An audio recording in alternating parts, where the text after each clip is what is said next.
को स्वीकार करते हुए हमारे मार्ग को प्रशस्त करने की कृपा करें।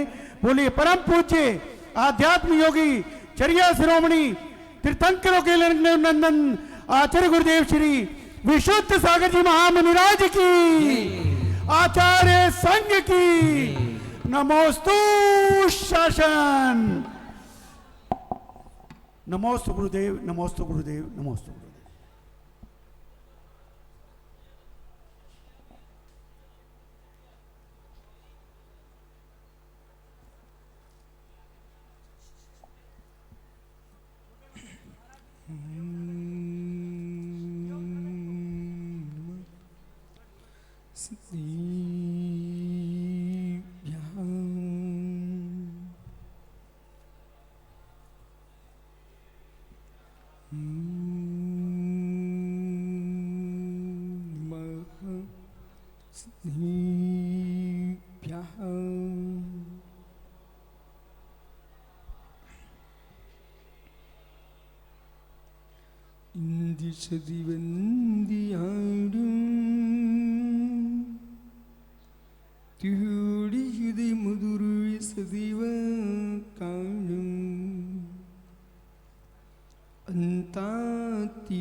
अनंतानंद परम सिद्ध भगवान की, एक भगवान शांतिनाथ स्वामी की, एक भगवान महावीर स्वामी की, परम पूज आचार्य भगवान पूज्यपाल स्वामी की, परम पूज आचार्य विराग सागर जी मुनि महाराज की, अहिंसामय विश्व धर्म की।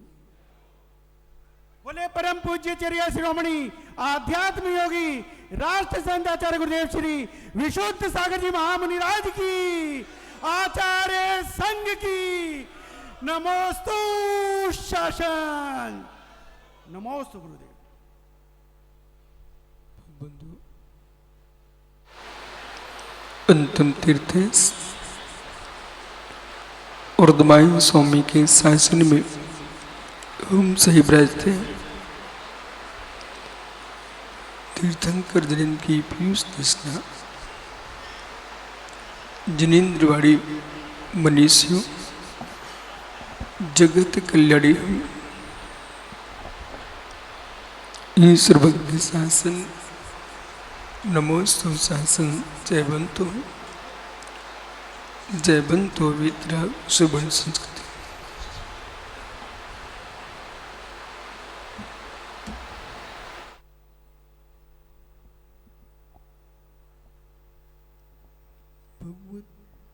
अरहत परमेश्वर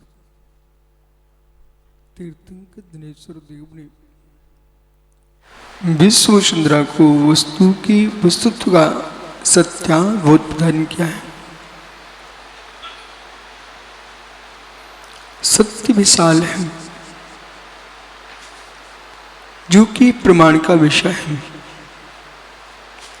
जगती पर जो कुछ है सब प्रमाण का विषय है। जो दिख रहा है सब प्रमाण का विषय है। प्रमाण का विषय है पर प्रमाण नहीं है। प्रमाण सम्यक ज्ञान है, ज्ञान ही प्रमाण है, बाकी सब प्रमेय है। जो प्रमेय हैं वे चेतन अचेतन भूत हैं। उन प्रमेयों को जानने के लिए प्रमाता की प्रज्ञा की विराटता अविराटता प्रमेय का निर्णय कर रही है। प्रमेय अपने आप में तटस्थ है,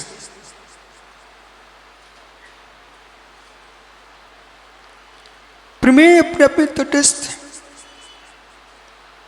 मध्यस्थ है, शांत है।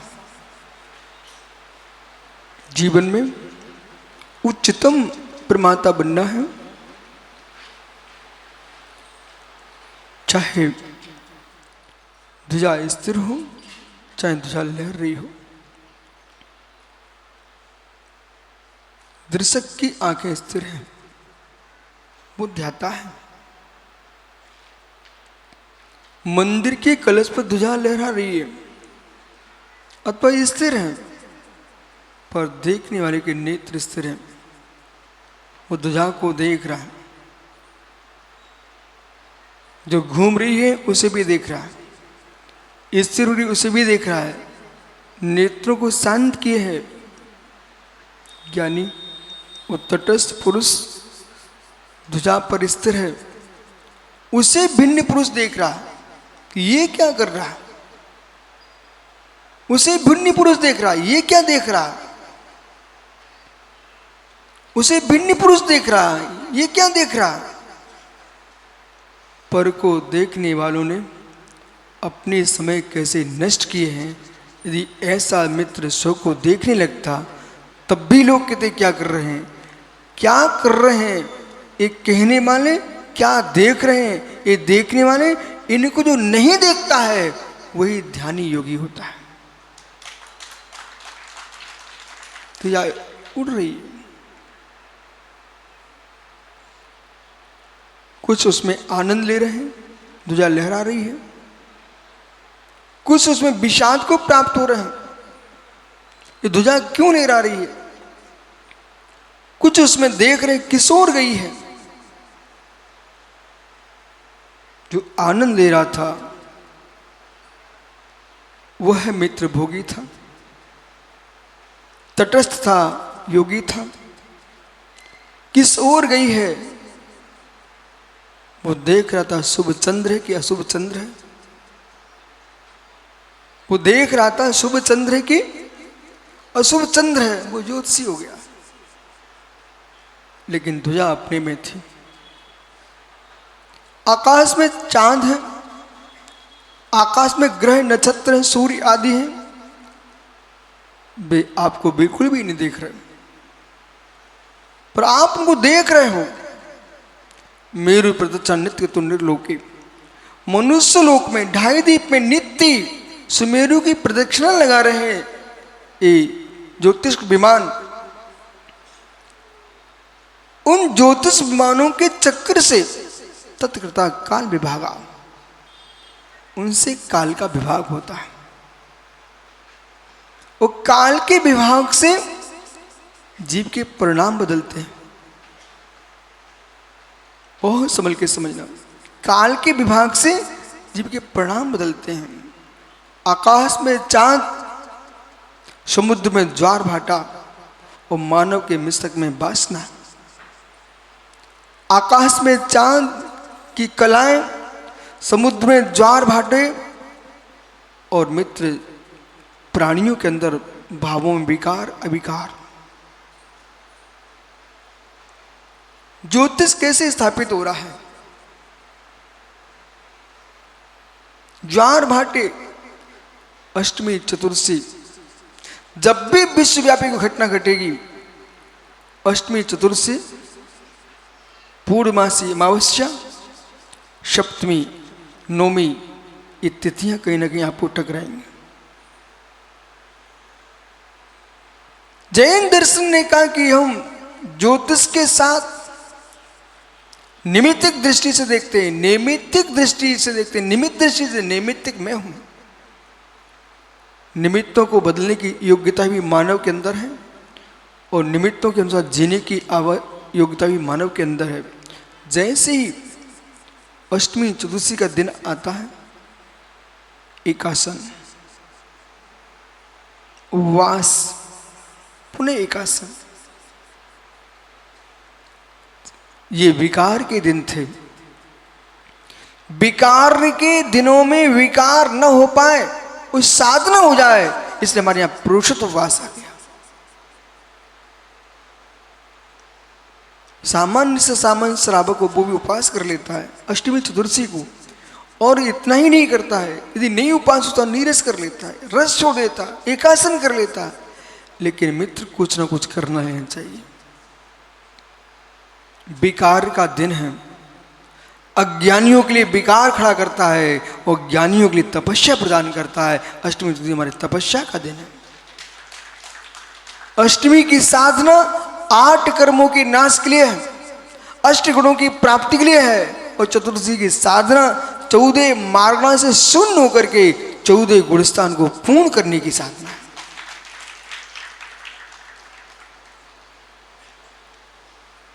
अनुमान प्रमाण,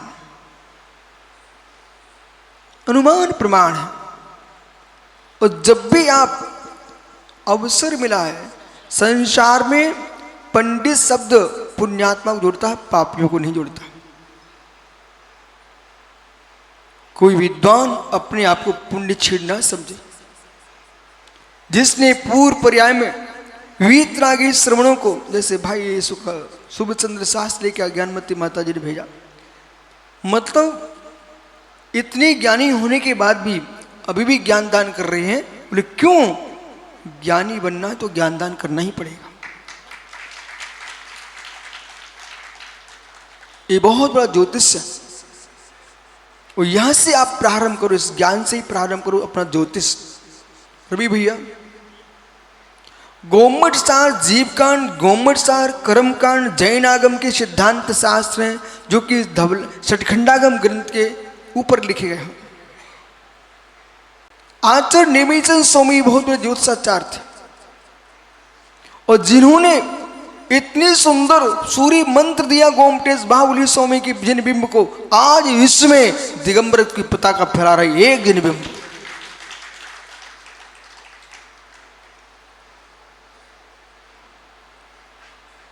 आगम के साथ हेतु लगता है। आपके वचनों को आगम के रूप में देखा जाता है, आपके वचनों को आगम के रूप में देखते हैं, अनाप के वचनों को समझना तो हेतु लगाते हैं, जिसको अनुमान प्रमाण कहते हैं। अनुमान प्रमाण कहते हैं। जितने इंजीनियर हैं वे सब ज्योतिषी हैं, और जितने ज्योतिषी हैं वे सभी इंजीनियर हैं। इसका प्रारंभ होता है जैन आगम के अंदर स्निग्ध वृक्षत्वात् बंधा। स्निग्ध वृक्षत्वात् बंधा, स्निग्ध वृक्ष का बंध होता है। इंजीनियर देखेगा कि कितना सीमेंट है, कितना बालू है, उससे मकान बनाएगा।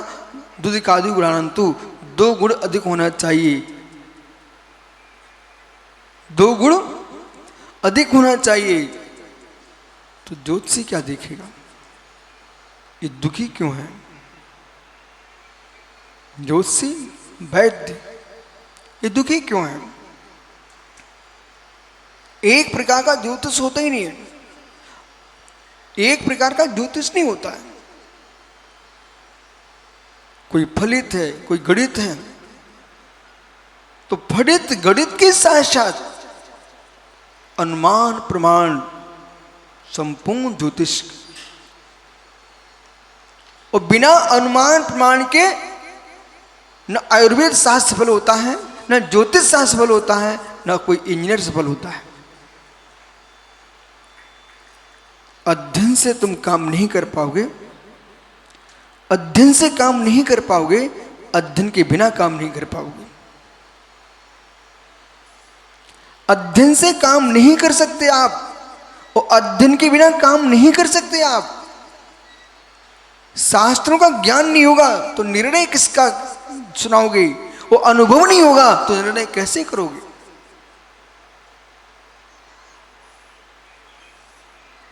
पुस्तकों को देख करके हम प्रमाता बनते हैं। ग्रंथों को पढ़कर हम प्रमाता बनते हैं, पर प्रमाण लगाएंगे कैसे आप? साधना साध विज्ञानम अनुमानम, साधन से साध्य के ज्ञान का नाम है अनुमान। साधन से साध्य का ज्ञान होना अनुमान। तो इस साधन से जो साध्य का ज्ञान हो रहा है, कोई व्यक्ति दुखी दिख रहा है, चेहरा लटका घूम रहा है, पहुंचता कि रवि भाई मैं बहुत परेशान हूं। परेशानी तेरी क्या है, पहले अपना चेहरा बनाइए।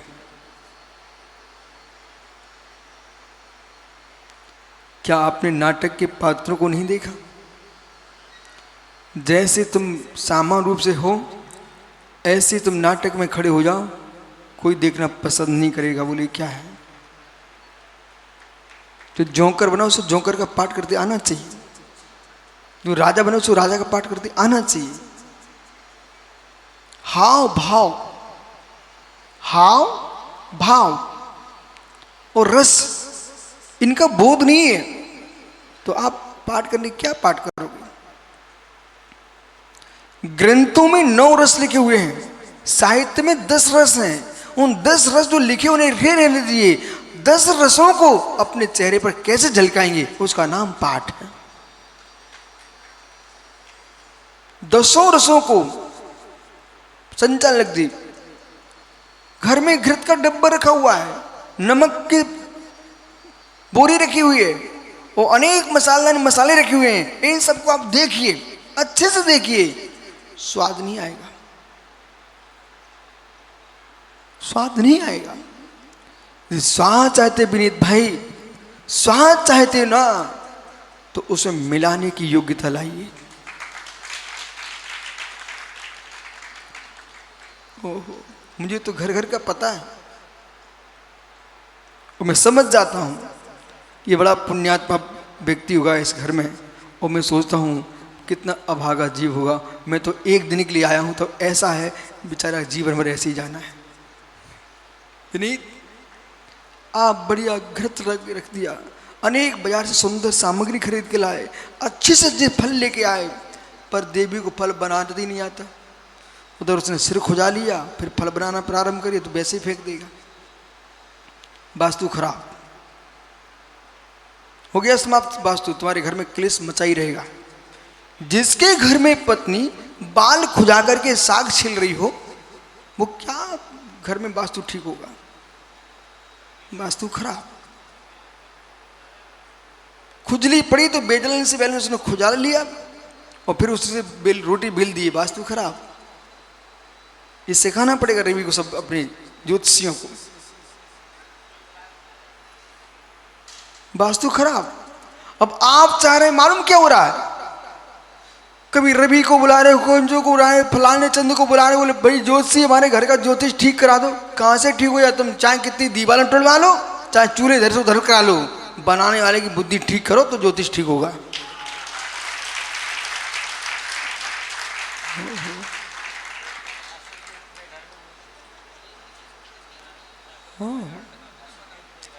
अब मालूम चला कि हमारे महात्मा सुब्रत साहब कह रहे हैं, बोले गुरुजी एक काम करो ना, वो तो पति से बोल रही, आज्ञा दे रही है, तुम जाओ खा के आओ होटल में और हमारे लिए टिफिन लेके आना।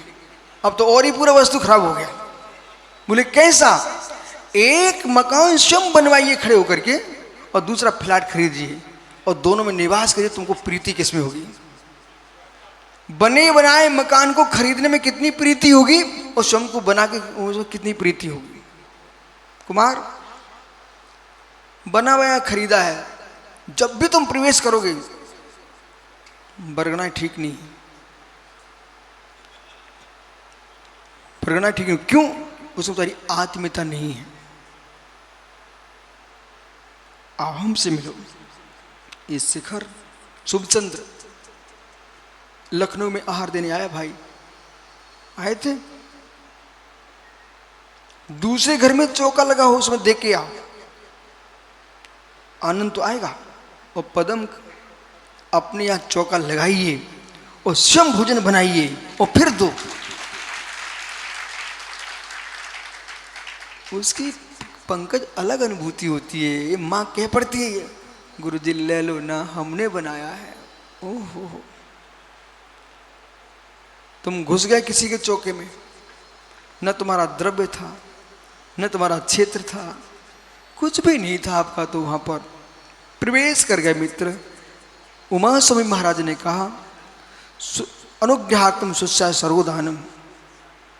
तो मित्र उपकार के लिए स्वयं के द्रव्य का त्याग करना, उसका नाम दान है। आपका द्रव्य नहीं है, और जब द्रव्य नहीं है तो प्रमुदित भाव नहीं आएगा, और प्रमुदित भाव नहीं आएगा तो वास्तु ठीक हो ही नहीं सकता, आनंद आ ही नहीं सकता।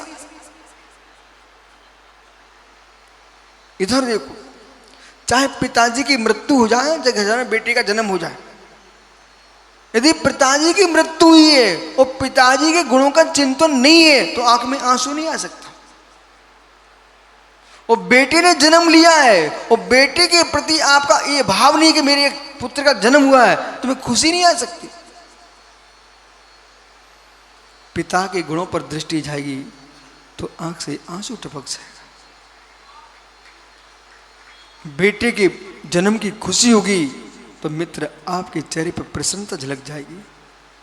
कुछ लोग मंदिर जाते हैं, सूम जैसे खड़े हो जाते हैं, जैसे शत्रु बैठे हो, गदगदियन। अरे गदगद भाव आना चाहिए, आपके नैनों से भक्ति के अश्रु टपक जाएं, और जैसे ही भक्ति के आंसू टपके हैं उधर तुम्हारा मित्र अंदर के मिथ्यात का काल में टपक गए।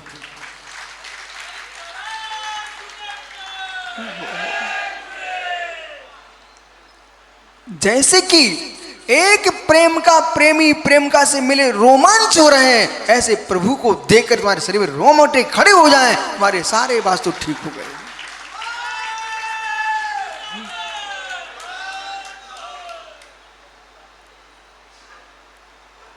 ठीक है, ये मैं क्या कर रहा हूं, पकड़ो ना, ये मैं थोड़ी जय बोल रहा हूं, जय तो ये लोग बोल रहे हैं ना। मैं प्रयोग करके दिखा रहा हूं ज्योतिष कितने प्रकार का है। मैं ऐसे शब्द का प्रयोग करता हूं, आपकी ताली बजने लगती है, ये ज्योतिष चल रहा है।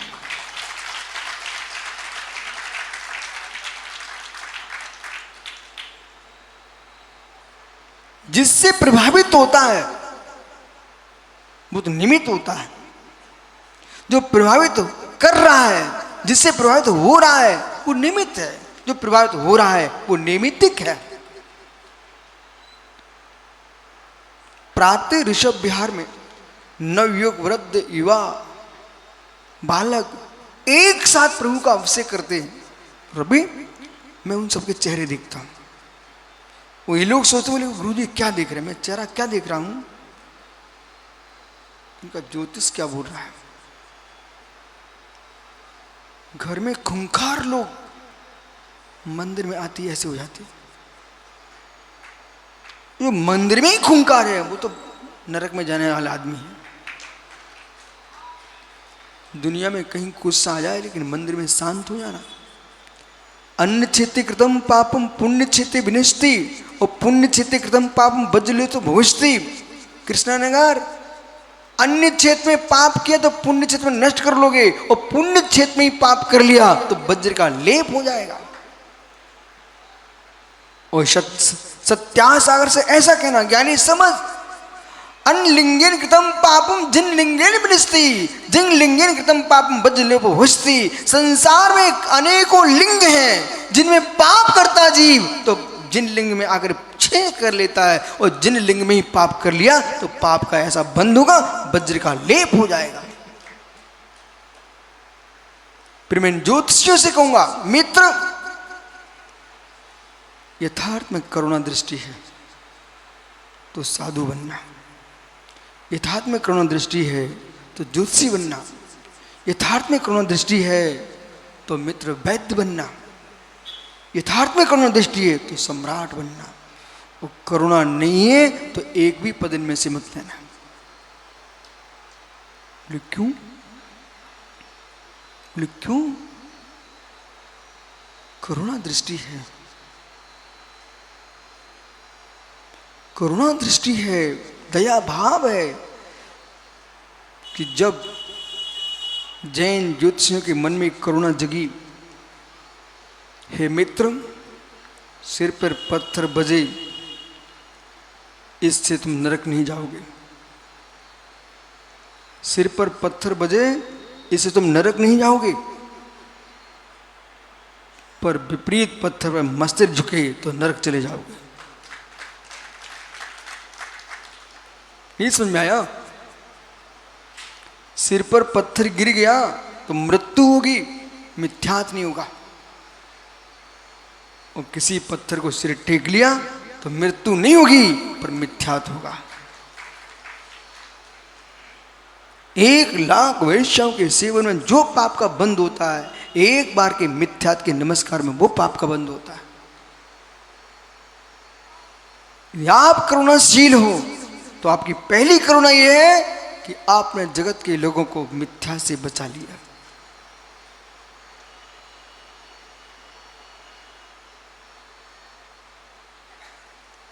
रोग ठीक करने के लिए वैद्य बनना, रोगी पैसा ना दे पाए अपनी जेब का पैसा लगा देना, लेकिन रोग ठीक करके भेजोगे वो तुमको भगवान मानेगा। साधु उपदेश करे करुणा दृष्टि से, मैं लक्ष्यदार प्रवचनकार है उसकी प्रशंसा नहीं होना चाहिए कि आकांक्षा मत रखिए कि प्रशंसा होना चाहिए। इन भव्य जीवों हृदय के अंदर के कलुषता निकल जाए, ये लक्ष्य होना चाहिए।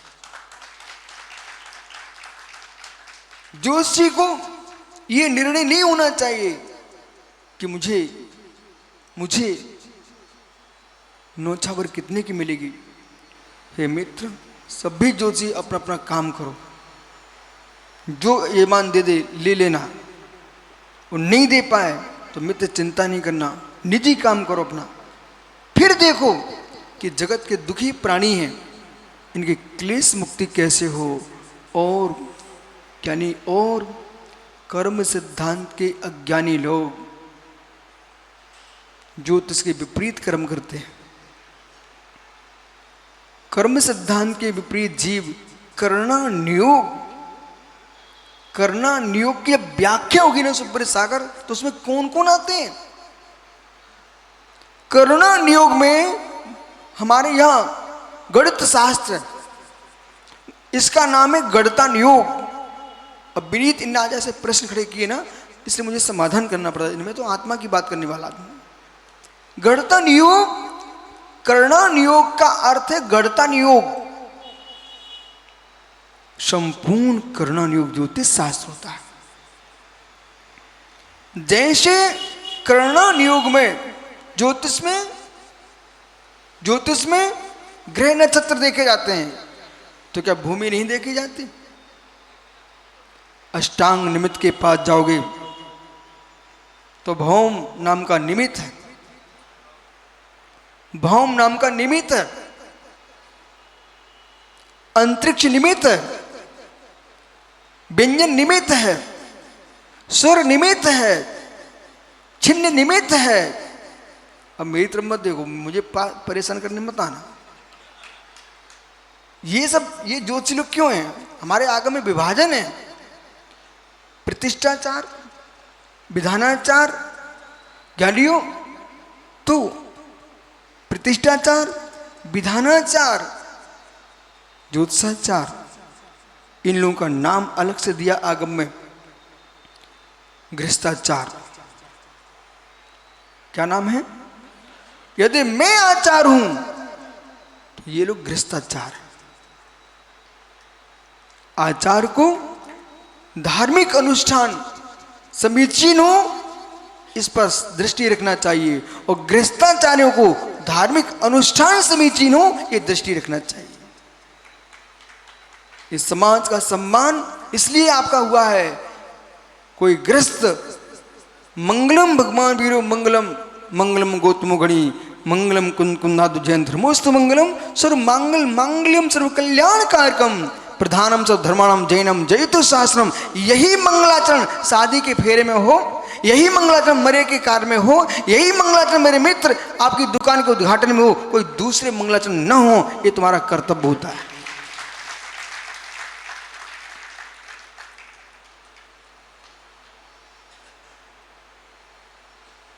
एक सिक्का कम मिलेगा, काम चलेगा। और ये मत सोचना कि ये हमारा संचालक सोच है, मुझे तो कुछ मिलते ही नहीं है, मैं क्यों संचालन करूं। अरे भाई तू पगला आदमी क्या, दुनिया तरस रही है, ये विद्वान लोग एक एक मिनट के लिए तरस रहे थे और तेरे हाथ में पूरा माइक रहता, कितना बोल लेता। मंच मिलना, माइक मिलना कोई बहुत बड़ी छोटी बात है क्या? लोग तरसते हैं, भाई गुरुजी 2 मिनट दे दो हमारे लिए बराबर। जब तुम्हें माइक मिल रहा है, मंच मिल रहा है, समाज मिल रही है, प्रतिबुद्ध समाज मिल रही है,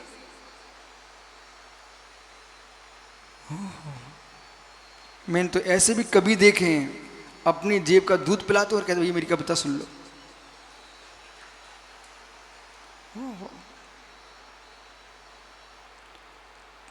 जितना ज्योतिष है, संपूर्ण ज्योतिष की व्याख्या कर्णन योग में है। पूर्ण ज्योतिष है कर्णन योग। अब आप यदि विद्वान हो तो मात्र कुंडली बनाने के साथ साथ इनमें ऐसे काम दो लोगों को, कमचंद जी, विद्वान में छांटो कि तुम्हें दांतोन करना है, उसका ज्योतिष क्या होता है। आप पूछ रहे हैं इसलिए बोल रहा हूं, दांतोन कर रहे, दांतोन, उसका ज्योतिष क्या होता है। आगमों में वो ज्योतिष निकाल के लाइए और एक पुस्तक में संग्रह कर लीजिए, है हमारे शास्त्रों में। कुंद श्रावकाचार में ये सारी व्याख्या है, आप निकाल के लाइए। नीति वाक्य अमृत में विषय है, उसमें से निकाल के लाइए। स्थलक चंपू में विषय, उसमें से निकाल के लाइए। ज्ञानियों, दुर्गा चार महाराज ने रिष्ट सार शास्त्र लिखा है, रिष्ट सार समुच्चय। तो रिष्ट समुच्चय जो ग्रंथ है ना, तुम सब ज्योतिषी लोग हो और सबके माथे पे तिलक नहीं है, तुम ज्योतिषी कैसे हो? रवि, ज्योतिषी का पहली पहचान है केसर का तिलक नहीं लगाना, चंदन का तिलक लाना है। बोले क्यों? तुम्हारा चेहरा ही बिगड़ जाएगा, वो गर्म होती है, जला देगी। उसको समय पे लगाओ, समय पे छुटाओ। चंदन का टीका लगाइए, ठंडियों में केसर का लगाइए, गर्मियों में चंदन का लगाइए। बोले क्यों? ठंडियों में गर्मी की आवश्यकता है और गर्मियों में शीतलता की आवश्यकता है। और तुम ज्योतिषी लोग हो, माथे पे तिलक नहीं तो ज्योतिष पूरा हो ही नहीं सकता। बोले क्यों? जिस व्यक्ति के माथे का तिलक लगाते ही सूख गया है, ये पूर्ण स्वस्थ आदमी है, ये जीने वाला आदमी है। जिस व्यक्ति को माथे पर तिलक लगाए पिंटू 1 घंटा हो गया है, अब उससे बोल दे यहीं बैठ जा। जिस व्यक्ति को माथे पर चंदन का तिलक लगाए 1 घंटा हो गया है, वो सूखा नहीं है, उससे बोल अब घर मत जा, यहीं बैठ जा, आंखें बंद कर ले, भगवान का नाम लेना प्रारंभ कर दे, अब तू जाने वाला है।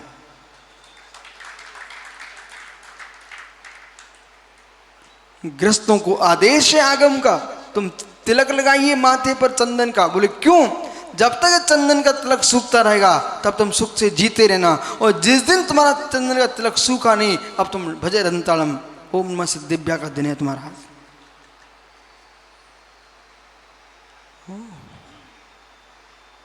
तो मुनिराज क्या करें, वे कैसे जाने? उनसे भी को आदेश दिया है, आप सामायिक करो और प्रत्येक सामायिक में अपनी आंख से अपनी नाक देखते रहो। जब तक आपकी नाक दिखती रहेगी तब तक तुम्हारा जीवन चलेगा, और जिस दिन तुमको अपनी आंख से नाक का दिखना बंद हो जाए, बस अब बैठ जाना, पूरी सामायिक करना। कैसे मुस्कुरा रहे आज सब तुम, और बताऊं क्या? हो। इसलिए कल्याण कार्यक्रम और वे साथ गुरुदत्ताचार्य स्वामी ने इसमें बहुत व्याख्यान किया है। भगवती आराधना मरणकंडिका में बहुत सारा ज्योतिष है, पद्म पुराण में, हरिवंश पुराण में बहुत ज्योतिष है। आप लोग सुन रहे ना, जितने ग्रंथ के नाम तुम लिख लो, उनसे आप निकालिए। जब वैदिक विद्वान वेदों से रसायन निकाल रहे हैं, वेदों से ज्योतिष निकाल रहे हैं, आपके पास मित्र निकाल दृष्टि है, आप निकालना प्रारंभ करो ना।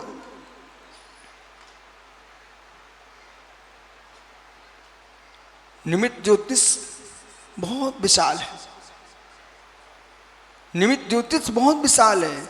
और विनीत इन सब पंडितों से बोलो आप कि मकान की दीवारें तुड़वाना बंद करो, मंदिर तुड़वाना बंद करो, पहले भावों का ज्योतिष ठीक कराओ।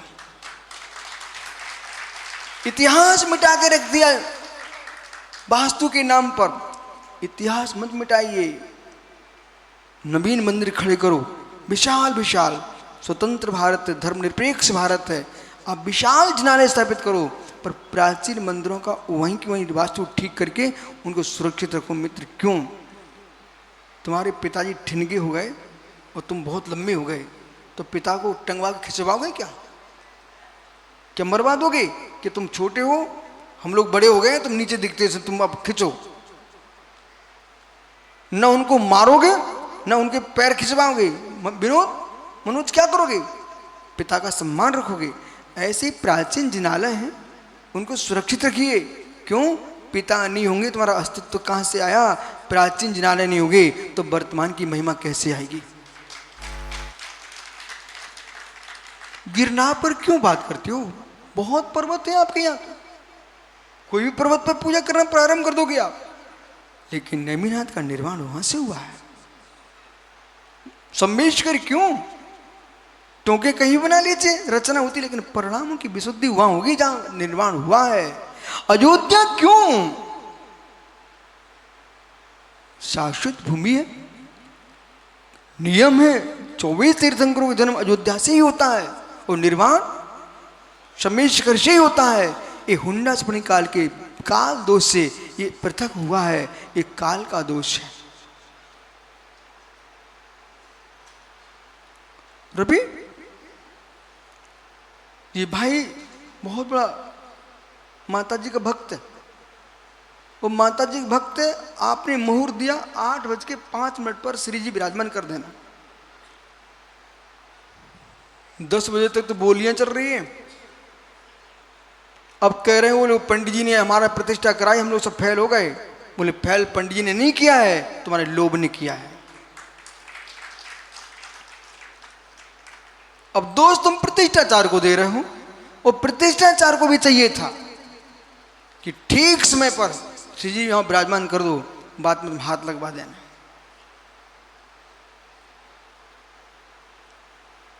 श्रावण के महीने में डाला गया बीज तुम क्वार के महीने में बोगे तो फसल कैसे उगाओगे आप? ये भी तो ज्योतिष है। जिसमें पंचांग लगते हैं वो सब ज्योतिष होता है। जहां जहां काल देखा जाए सब ज्योतिष है। क्षेत्र देखा जाए, काल देखा जाए, कहूं बलवान संतान चाहिए तो हरियाणा में जाके जन्म देना चाहिए।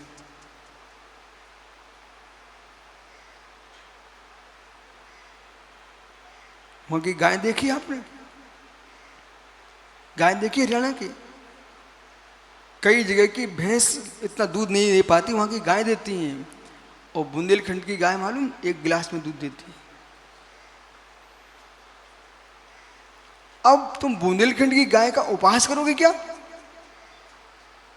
अब सुनिए ध्यान से, 1 गिलास दूध और 1 बाल्टी दूध, आप इसमें संघात देखना चाहते हो कि विरलन देखना चाहते हो? संघात की विरलन? विरलन की दृष्टि से हरियाणा की गाय बहुत अच्छी है, 1 बाल्टी दूध दे रही है। लेकिन संघात की दृष्टि से देखोगे तो फिर शरद जी वो बुंदेलखंड की गाय का 1 लोटा दूध श्रेष्ठ। बोले क्यों? इस दूध में उतना सोना नहीं है जो 1 लोटा वाली दूध की गाय में सोना है।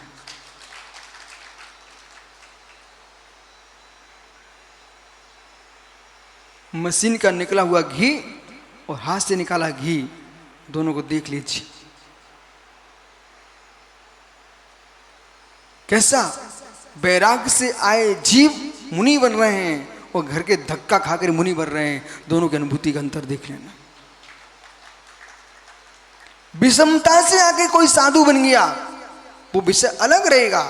और जो जीव विरक्त होकर के 84 लाख हाथी, कूड़ 18 घोड़े, 96 महारानियां छोड़ करके शांतिनाथ स्वामी मुनि बनने गए हैं, उनकी अनुभूति देखना।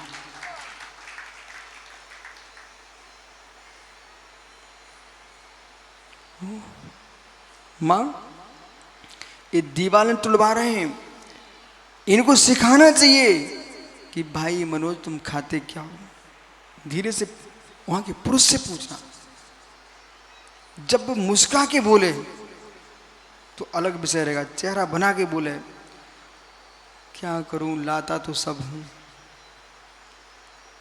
एक व्यक्ति की मां इतना सुंदर भोजन बना रही थी अभी, तो शरद जी मैंने उस व्यक्ति से क्या बोला मालूम, कि बेटा तुम दुखी रहोगे। एक व्यक्ति की मां इतना सुंदर भोजन बना रही थी, उसे मैंने मालूम क्या बोला, बेटा तुम दुखी रहोगे।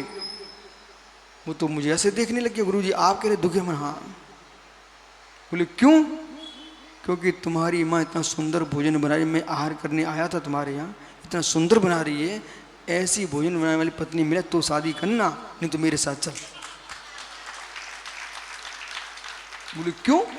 जब तेरी माँ इतना सुंदर खिला रही है, वो तेरे जीभ पे लग चुका है और पत्नी ऐसा नहीं बना पाई, तो बेटा जीवन भर तुम दुखी रहोगे।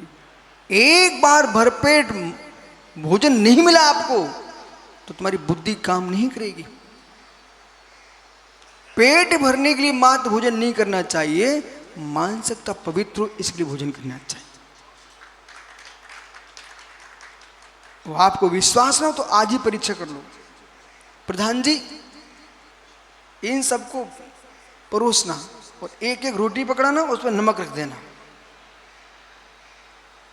हाथ में रोटी देना, थाली देनी नहीं। बोले लो भैया, फिर देख रहे हैं इनका क्या वास्तुकला ज्योतिष क्या बोलता है।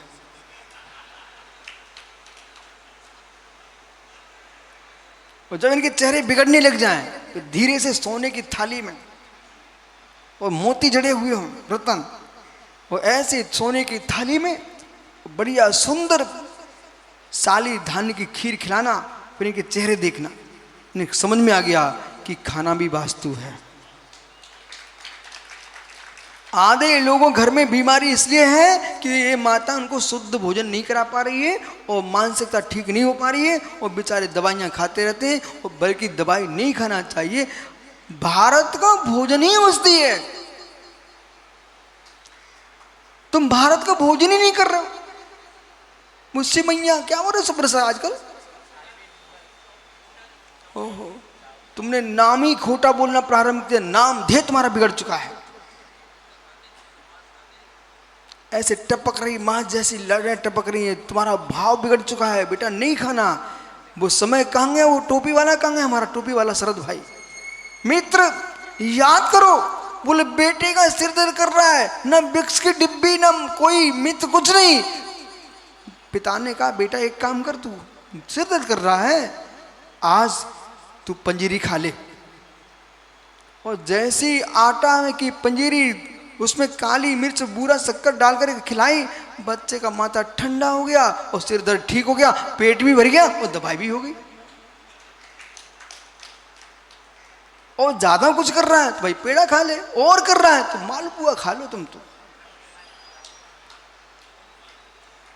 ओहो रसवंती जलेबी खा लो। पर तुमने क्या किया, विक्स लगा के आ गया, तो जिनके पास मेरा उनका सिर दर्द करने लग गया। जिनके पास बैठता ना, कुछ ऐसी औषधियां हैं जो लगाते लगाते अभ्यस्त हो गए हैं, पर जिसके पास आके बैठ जाए वे बेचारे बीमार पड़ जाए। इतना 1 घंटा मैं आपको दे रहा हूं, ये प्रयोग करना आपको। घर घर का भोजन को बदलवाइए आप। भारत में गर्मी पड़ती ज्यादा, इसमें मोटा पहनना चाहिए, मोटा खाना चाहिए और मधुर बोलना चाहिए।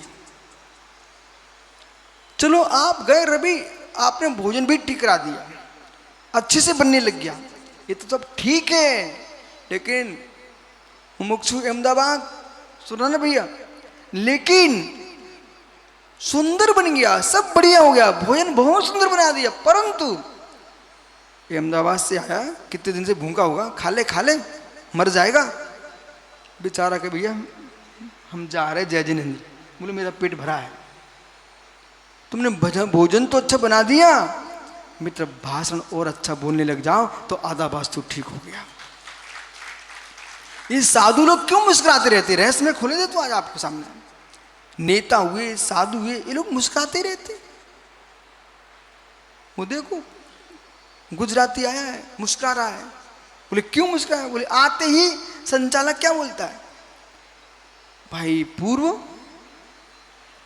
मेयर साहब आए, मेयर साहब। इतना सब सुनते ही वो थोड़ी देर पहले ऐसा चेहरा बना बैठा था, वो जैसे का मेयर साहब आए चेहरा एकदम खिल गया।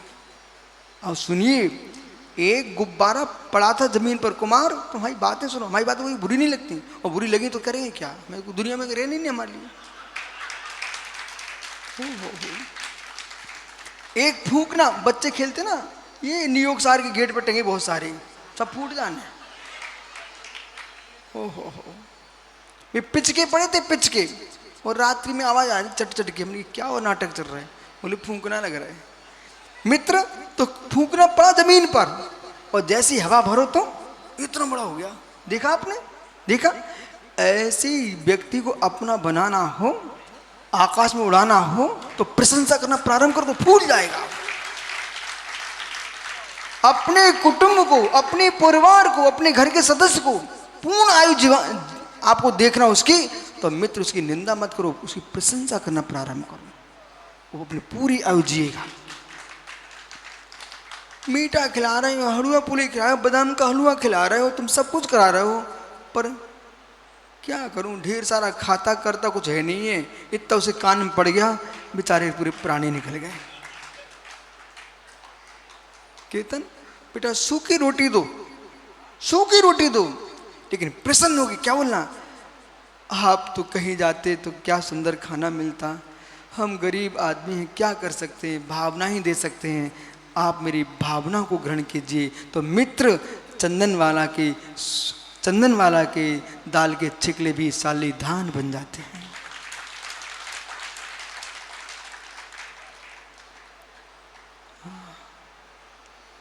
ऐसा बोलो तुम सब रोने लग जाओगे, अभी रोने लग जाएंगे सब, हंस रहे सब। इसको मैं कहता हूं शब्द, जैसे पुष्प आयुर्वेद होता है जिसमें पूरी औषधियां पुष्पों की बनती हैं। पुष्प आयुर्वेद के महान आचार्य हैं पूज्यपाद स्वामी, पुष्प आयुर्वेद। और भारत में आज की तारीख में एक ऐसा गांव है दक्षिण भारत में जहां घरों में ताले नहीं पड़ते।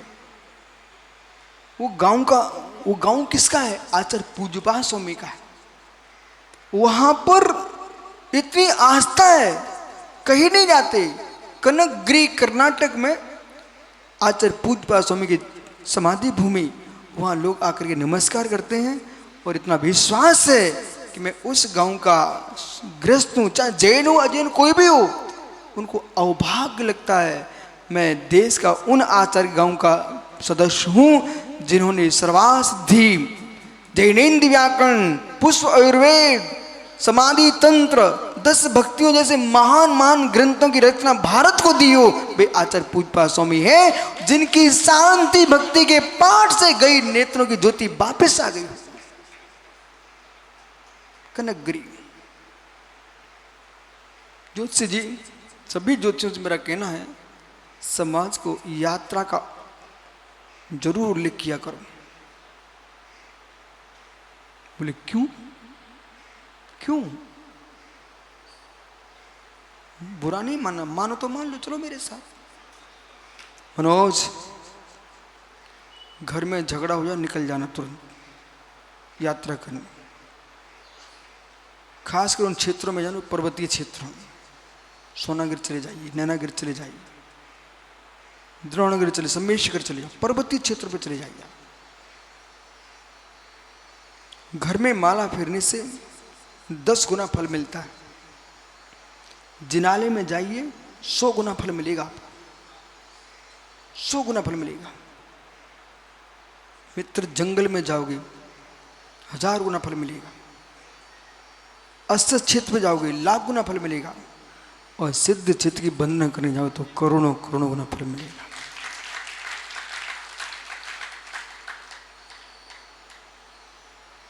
आज के लोग क्या चाहते हैं? ज्योतिषियों बोले आप कर दो, दक्षिणा हमसे ले जाओ। हे मित्र, सफलता नहीं है ज्योतिषी का घर भरेगा। तुम तो बोल दिया करो, बोले मेरा तो काम बनेगा पर तुम्हारा नहीं बनेगा। बोले क्यों?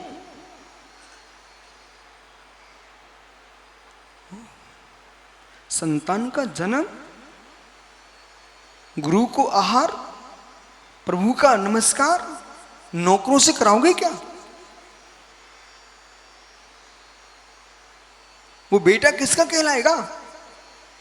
संतान का जन्म व्रतों से नहीं होता, प्रभु की भक्ति व्रतों से नहीं होती है, गुरु को दान नौकरों से नहीं किया था, अपने हाथ से करना चाहिए। तो प्रधान जी, जितने घरों में जो बाहर के लोग लगे हैं ना, सबकी विदाई करो। और इनकी माताओं से बोलो तुम सूखा बनाना सीखो, लेकिन अपने हाथ से आहार बनाओगे तो हमारे घर का वातावरण शुद्ध होगा। ये सब बाहर के लाते हैं, ठोक ठाक के रख दे, आप पहुंच के लो भैया दे दो। वो विशुद्धि नहीं है, वो विशुद्धि नहीं है। मैं भीलवाड़ा गया, सुब्रत गया, तो राजस्थान मैंने सुन के रखा था भाई यहाँ तो बाटी चूरमा चलता है। 1 महीना निकल गया, वही कड़ी वही लचका वही कड़ी, में ये कौन सा क्षेत्र आ गया अपन। मैंने धीरे से मैंने पूछा सुब्रत साहब, बोले क्या है? बोले गुरुजी सब घरों में माताएं लगी हुई है।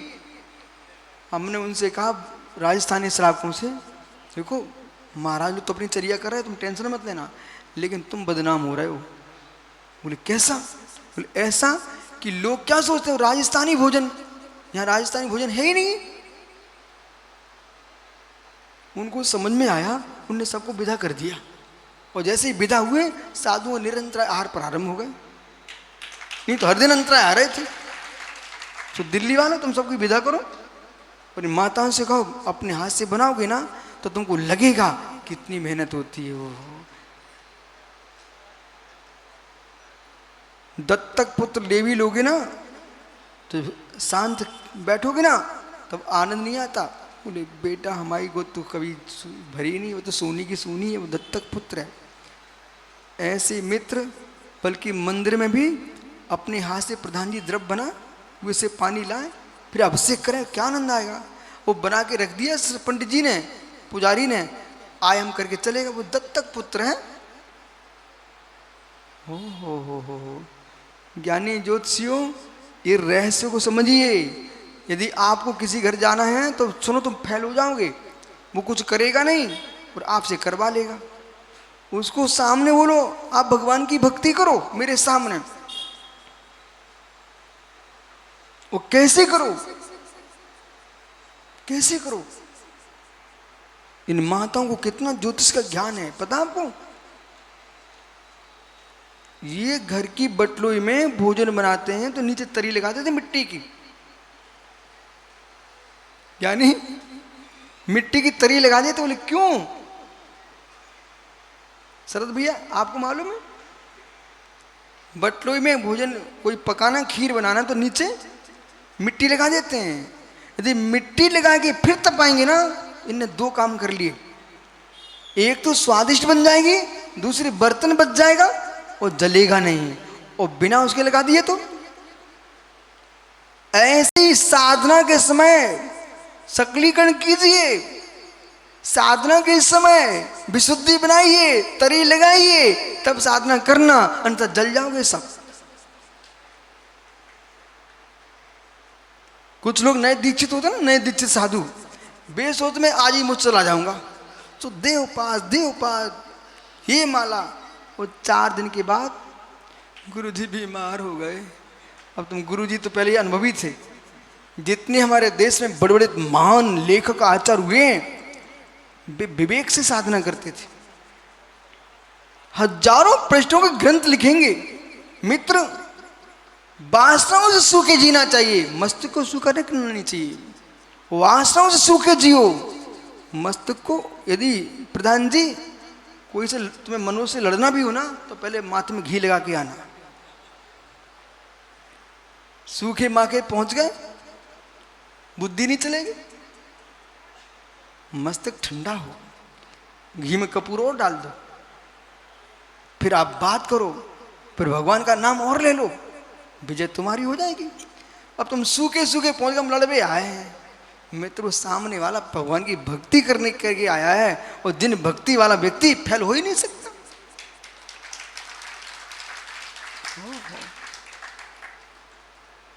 बहुत हो गया।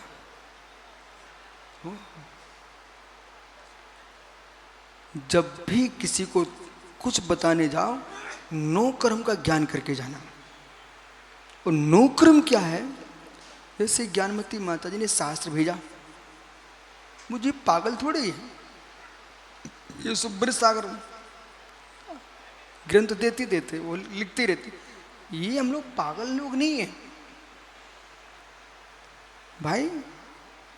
हलवा वाला भोजन तुम क्यों करते हो?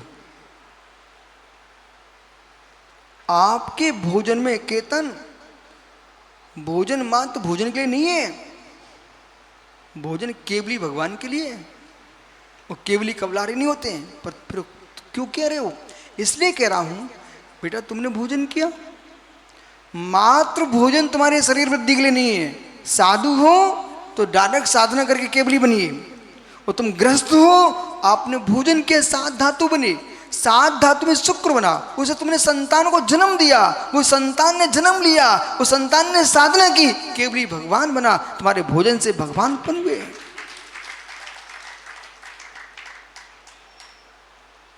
भोजन करते समय वर्तमान का शरीर और रसना का स्वाद के लिए भोजन करोगे तो तुम सब नपुंसक हो जाओगे। हो टीकम क्या ना, टीकम देखिए, बहुत पुराने पंडित जी, इनको मैं बहुत दिन से जानता। हो पंडित जी, आचार्य विमल साहब पास आप आते थे कि नहीं? सोनागिर आते थे कभी? हाँ, आप कहाँ देखोगे, छोटों को कौन देखता है मित्र। मैं छोटा छुल्लक बैठा था बारादरी में, तुम देख नहीं रहे थे, आचार्य से बगल में खड़े थे ऐसे। सबके दिन एक से नहीं होते, देख लो आज। सुब्रत सागर ये टीकम चंद पंडित जी उस समय लगते थे 1990 में, और आए 88, 89, 90 में, और आचार्य विमल साहब पास डायरेक्ट पहुंच जाते थे। हाँ, मैंने कहा लाइन में भी नहीं लग रहा पंडित, इनने मुझे देखा ही नहीं। धर्मचंद शास्त्री और अपने भैया, माता जी के भैया रविंद्र कीर्ति जी, ये लोग डायरेक्ट आचार्य महाराज पास पहुंच जाए।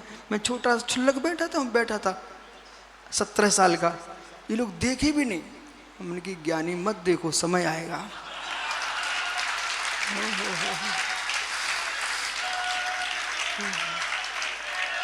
फिर बाद में ये बड़ौद आए ना, बड़ौद, इनने पहचान लिया, बोले हमें जानते, हमने हम बहुत अच्छे से जानते हैं आपको। मित्र ऐसे ही मिलते ना, ऐसी साधना करो, गुरु जी सिद्ध सलामी मिले आपको। नो कर्म, बस मैं पूर्ण कर रहा हूं, नो कर्म। पंडित साहब, अब कोई व्यक्ति पहुंचा, बोले रवि गुरु बहुत नींद आती, कुछ बताओ, कोई कुंडली मुंडली कोई नंग मंग पहना दो। उसको पहनाना तो पड़ेगा, क्योंकि पंचम काली विचित्र लोग हैं। कंडे की राख पकड़ा दो ना तो हुक्मचंद जी नहीं खाए, उसको गो में भस्म बना के दे दो तो खा लेगा। वो पैसे ले लेना, 100 रुपया 200 तो जरूर ले लेगा। और तुमने कहा कि ऐसी कंडे की राख खा लो ठीक हो जाएगा, तो नहीं खाएगा भाई। तो उसको क्या करना, आज के वैद्य भी बहुत समझदार हो गए हैं, दवाई कुछ नहीं देते, बोले इंजेक्शन लगा दो, बोले बाटल चढ़ा दो, सीधी सीधी बाटल चढ़ा दो। उन्हें पता है इनका मानसिकता ऐसी हो चुकी है। तो क्या करना, कोई व्यक्ति कहता है मुझे बहुत नींद आती है, तो तुम्हें कुछ देना तो पड़ेगा, पर ज़्यादा खर्चीला मत दे देना। सत्य है, उससे पूछो तुम खाते क्या हो।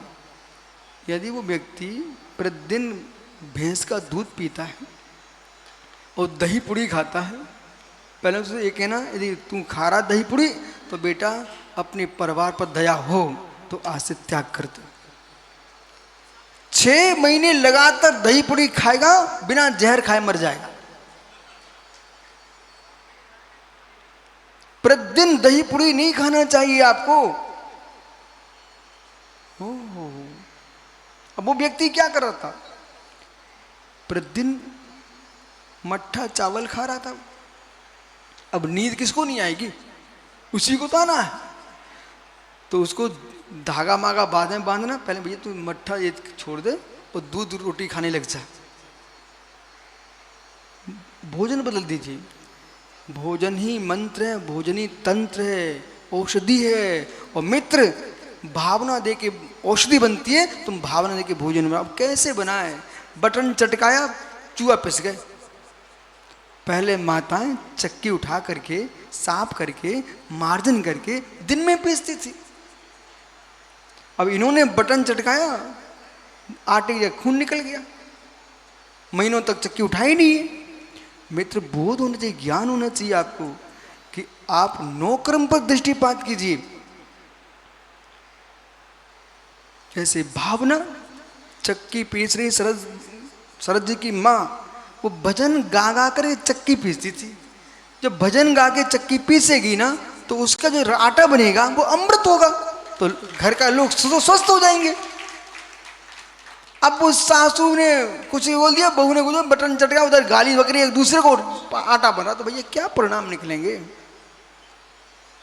महात्मा सुब्रत आ गई, बनाने वाले आ गए भोजन बनाने के लिए, वो भी पता नहीं आपस में लड़ते जा रहे हो, हींग छोंक डाल रहे हैं, वो हींग के साथ कसा और छोंक दी।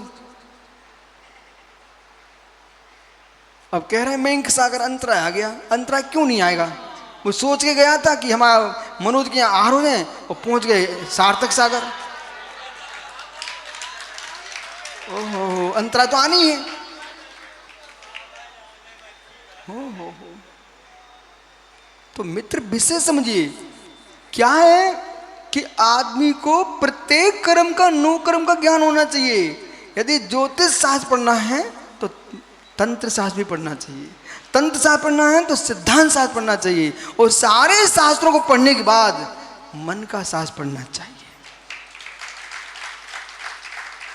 अभी रवि बोल रहे थे, कौन बोल रहे, हुक्मचंद जी बोल रहे थे, सारे पंचांग मिला लो मित्र। और आपको मालूम है गुरु वशिष्ठ जैसे मुहूर्त निकालने वाले मित्र, यही अवध वाला भाई, अवधपुरी के सम्राट बनने वाले थे श्री राम, और लेकिन हो गया शाम को वनवास। ये मुहूर्त कहां गया वशिष्ठ जी का? क्या पंचांग खोटा था का वशिष्ठ का? इसका रहस्य मैंने खोज लिया है, बताऊं क्या आपको? पंचांग शुद्ध होने पर भी के परिणाम शुद्ध नहीं थे। भाव मंगल नहीं था, भाव मंगल नहीं था मित्र, भाव मंगल नहीं था। यदि परिणाम तुम्हारे प्रशस्त हैं, शनिवार का दिन भी क्यों ना हो, और परिणाम पवित्र है, यजमान खुश है, प्रतिष्ठाचार खुश है, गुरु खुश है, मित्र तुम काम कर दो, काम बन जाएगा तुम्हारा।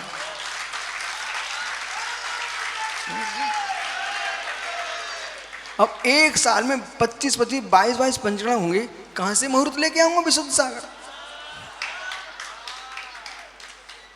फिर मुहूर्त कैसे आते हैं? भाव मंगले मंगलम, चत्तारि मंगलम, अर्यंता मंगलम, सिद्धा मंगलम, शाहू मंगलम, केवली प्रतो धम्मो मंगलम। इसमें लिखा ही नहीं है कि सूर्य मंगल की, चंद्रमा मंगल की, बुद्ध मंगल की, गुरु मंगल, कोई मंगल नहीं लिखे इसमें तो, चत्तारि मंगलम। पर ऐसा काम वे ही करें जिनके पुण्य तगड़े हों। ओहो, मालूम पंडित जी बोले हमसे, पुष्प जी समझे ना, गुलाब चंद जी पुष्प, वे आए मेरे पास, बोले महाराज जी अपने पैर दिखाओ। हमने क्यों? बोले नहीं दोनों दिखाओ। वे बुंदेलखंड नहीं, बोले खुरा निकालो, मुझे पढ़ना है पाए।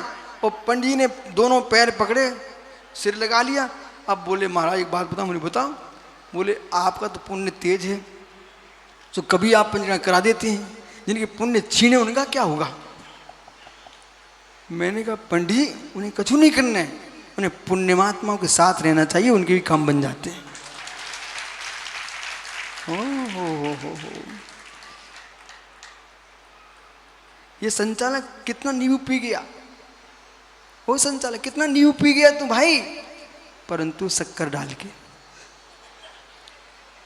हाँ, मैं सबकी कुंडली जानता हूं, कोई छिपाना नहीं मेरे से, मैं शांत रहता हूं।